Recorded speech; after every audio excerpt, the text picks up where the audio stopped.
Good day mga ka-DIY. Mag-unboxing tayo ng drone. Time check.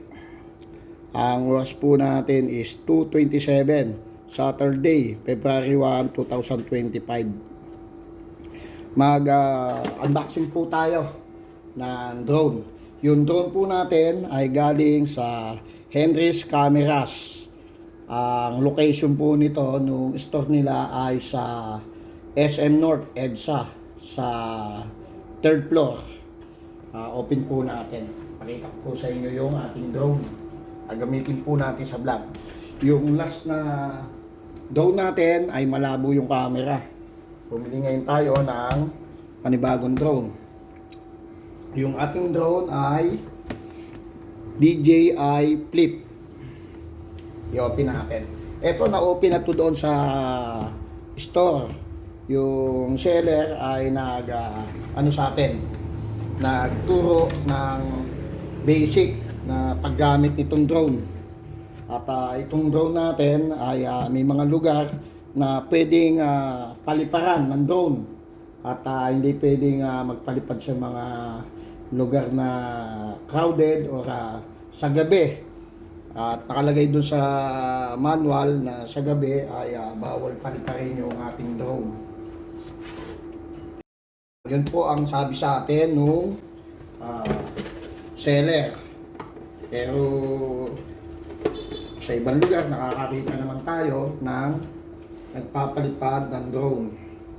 Ito po yung kanyang DJI Flip Foldable Full Coverage Propeller Guard under 249 gram. All subject tracking capture your best angle. Ayan po, may CMOS sensor, and then HDR video, 31 minutes, max flight time, and then 4K / 60 FPS HDR. Ang gagawin natin, open natin yung ating bag. Nandito yung ating drone.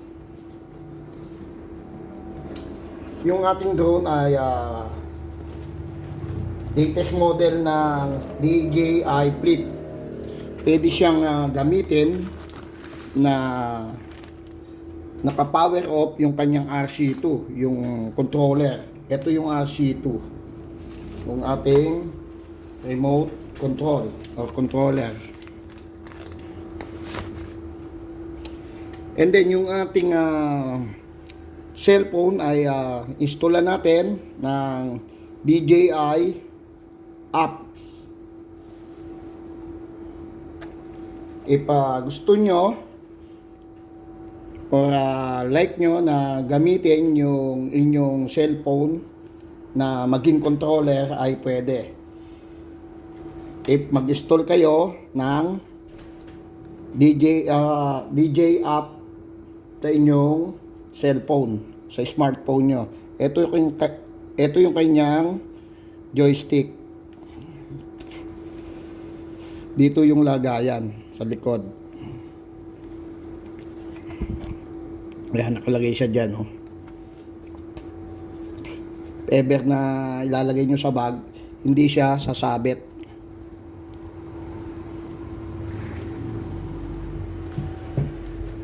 Yung ating drone, ito yung kanyang battery.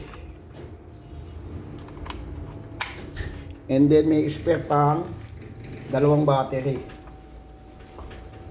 Ito yung spare na dalawang battery. And then may kasamang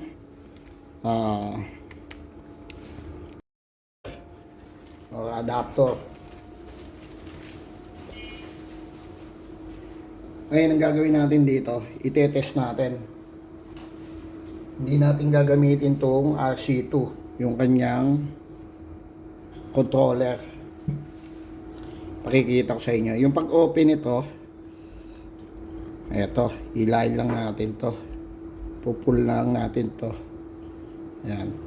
Once na na-pull natin yan, magpa-power na yan. Ayan, nag-power na siya. Then may cover dito yan sa kanyang camera.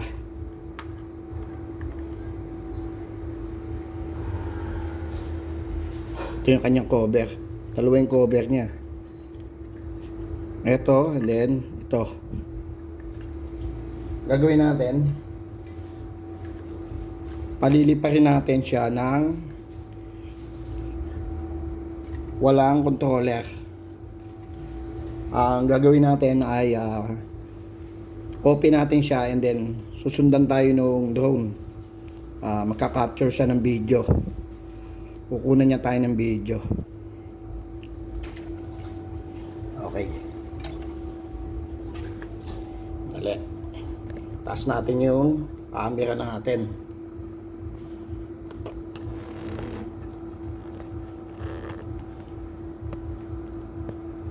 Ayan. Okay.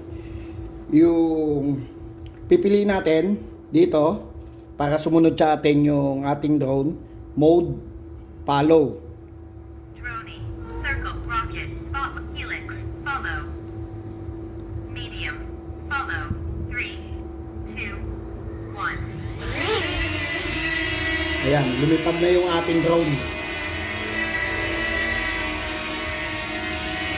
Ang gagawin ng drone ay susundan tayo. Wala tayong remote. Yung remote control natin, ito.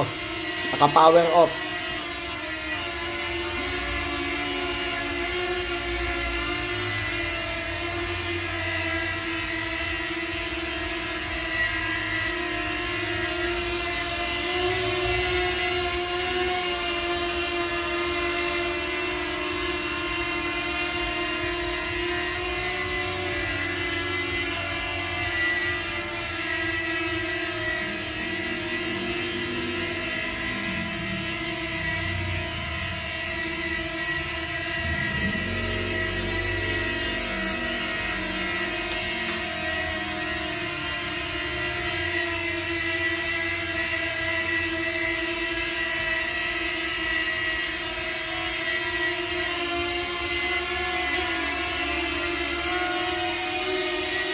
Automatic yung ating drone, once na nasa follow mode, siya ay nagka-capture ng video. Nagre-record siya ng ating video.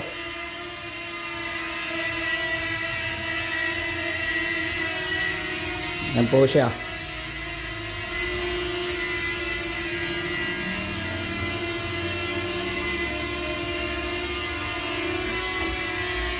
Then, pag gusto natin kunin yung ating drone, ay tatapat lang natin yung ating kamay. Dahil wala tayong remote, yung RC2 natin ay naka-power off. Yung kamay natin, itatapat lang natin sa kanya. Ayun, bumaba yung ating drone. Okay, pakita naman natin yung RC2. Yung ating remote control o controller.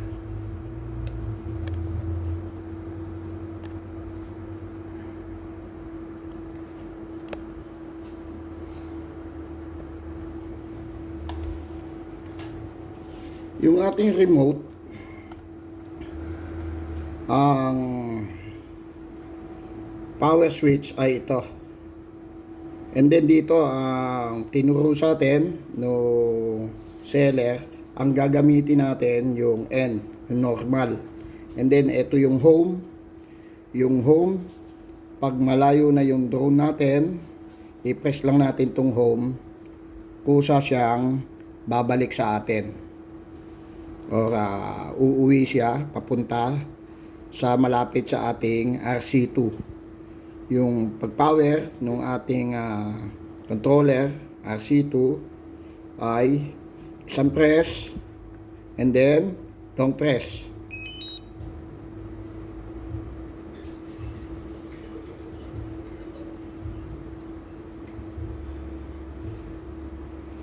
Wait natin mag-boot.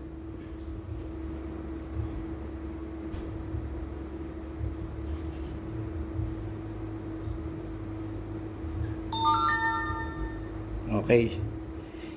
Yung camera, eto, camera ng ating drone.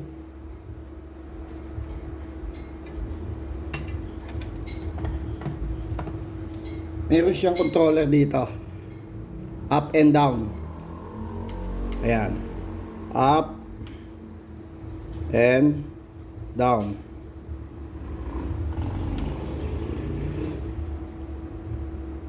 Down.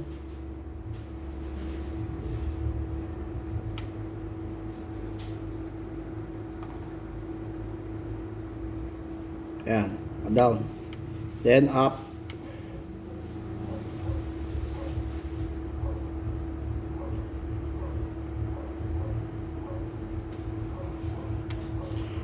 And then zoom in, zoom out.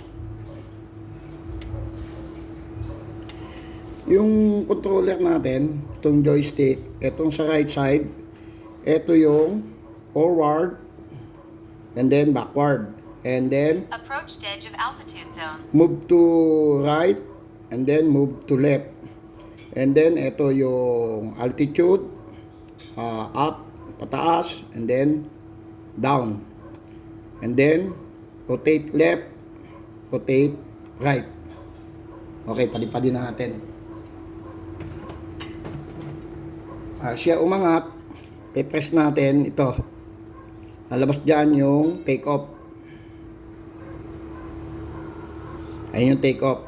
I-press natin yung take off, long press. Ayun.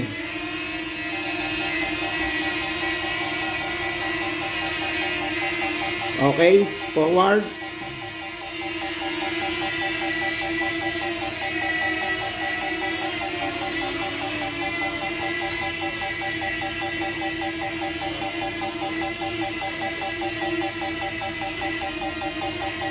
Backward. Babalikin natin.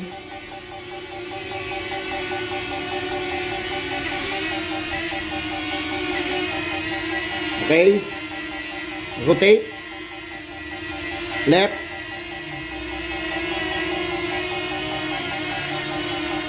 Kuhanan natin yung sarili natin ng camera.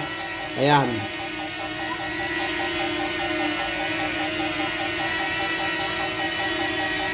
Okay, rotate left.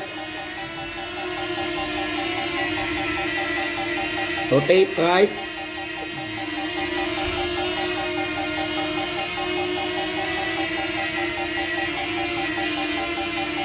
Una natin ang zoom.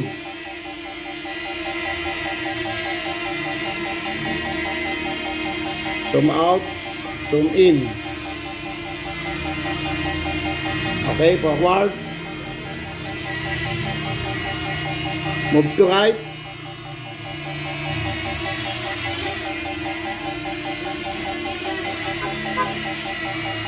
Move to left.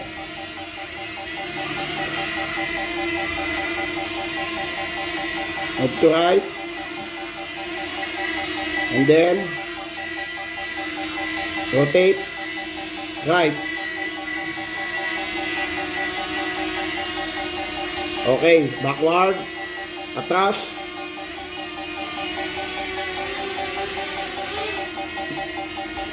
Okay, up.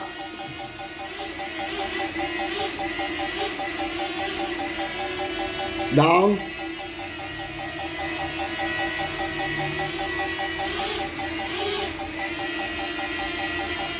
Kung gusto nating i-down nang hindi natin gagamitin yung ating landing, ibababa lang natin itong down. Landing.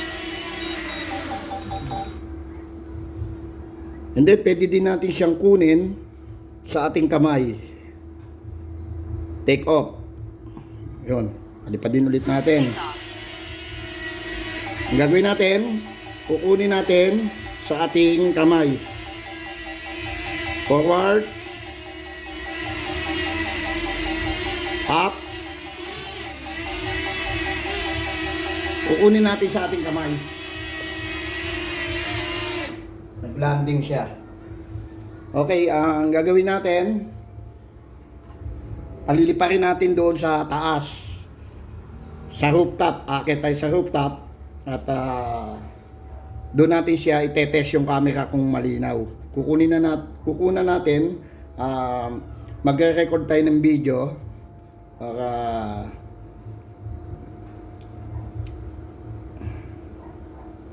palilipad din natin sa taas yung ating drone.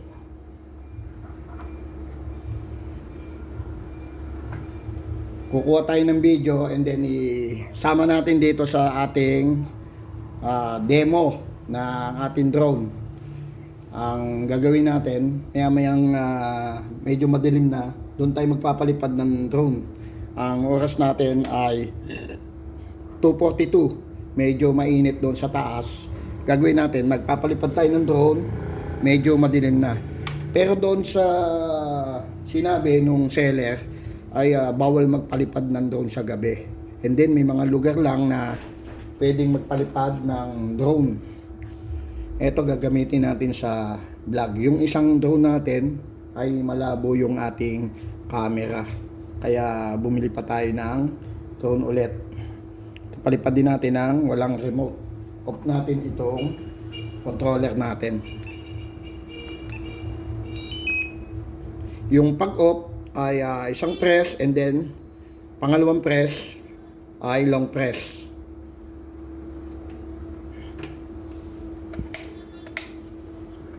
Okay, paliliparin natin.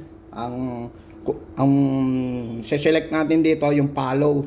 Marami ditong mode eh. Pero hindi natin pwedeng paliparin dito sa loob ng bahay yung ibang klaseng mode niya. Ito. Yan. Yan kasi ay mataas ang lipad niyan. Baka mamaya tumama sa ating kisame. Ngayon, ito lang ang pipiliin natin, yung follow. Mababa lang ang lipad niyan.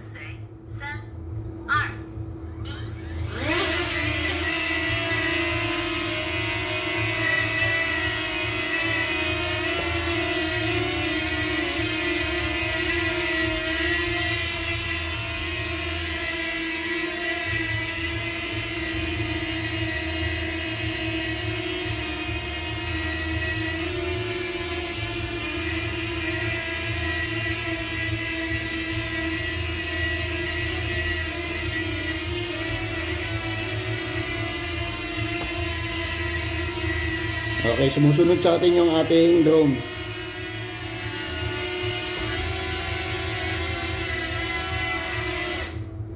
Okay, doon naman tayo sa taas. At hintayin lang natin na mawala yung init at magpapalipad tayo ng drone sa rooftop. Okay, ang pag-off, one press and then long press. Mag-off na yan. Ayun, nag-off na. Sa gustong bumili, yung drone natin ay galing sa SM North EDSA, sa third floor, sa SM Annex. Ang price is worth 49,000 plus, less than 50k. Okay, doon po tayo sa taas mamayang hapon or gabi para hindi mainit. At isasama natin dito yung kuha natin doon sa aerial view. Magka-capture tayo ng video doon, magre-record tayo ng video. Okay, maraming salamat po. Okay, nandito na po ako sa rooftop, sa taas ng aking bahay. Ayan po, kita yung Fisher Mall. Kukuha po tayo ng aerial view. Kita po ang Quezon City. And then yung tulay na yan, yan ang tulay ng Longos C4. Boundary ng Barangay Tanyong, Malabon. And then kita ang Quezon City.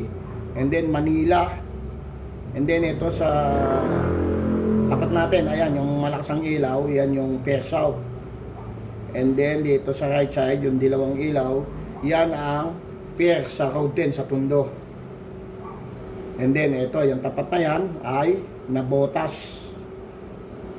Okay, kung nakikita nyo yung building na dilaw, yan yung kay Joseph Estrada, Star J Plaza. Nirotate po natin yung ating drone para makakuha po tayo ng video, paikot. Ayan, backward po natin. Kukuha po tayo ng video dito sa bahay. Tingnan po natin kung malinaw yung camera ng DJI Flip.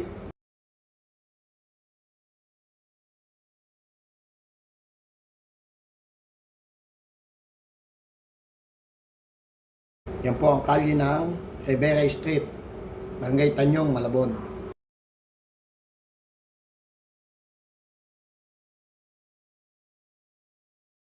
rotate, then backward. Ayun, kita po yung ilaw na nandun sa malayo sa likod ko. Yan po yung Skyway. From NLEX to Dagat-Dagatan. Yan po yung maraming ilaw na yun, kitang-kita. And then, tapat po natin yung camera dito sa baba ng bahay. Ayan po yung Rivera Street, Barangay Tanyong, Malabon. Ayan po, ang ganda ng kuha ng kanyang video. Camera. Taas po natin, baka sumabit sa power line ng Meralco. Sa tapat po natin yung poste.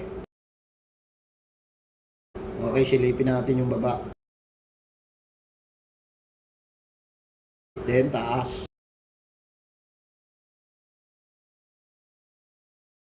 Dali natin dito sa kabilang side yung ating drone. Madilim at baka sumabit sa high tension sa power line ng Meralco.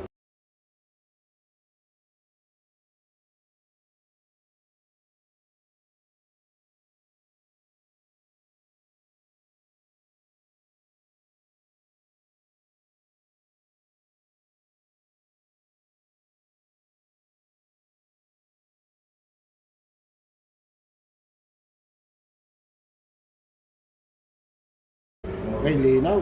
Sa gustong bumili, sa SM North EDSA, yung DJI Flip Henry's Cameras sa third floor. Nasa third floor yung kanyang store or yung kanyang tindahan. Ayan po yung aerial view natin. Malinaw po yung camera. Okay na okay po pang vlog. Sa mga susunod na video natin, kukuha po tayo ng video sa dito, sa Malabon, sa tabi ng dagat. Yung ginagawang New Manila Airport. Magre-record po tayo ng video. Okay, i-landing na po natin. Thank you po. Maraming salamat po. Thank you for watching.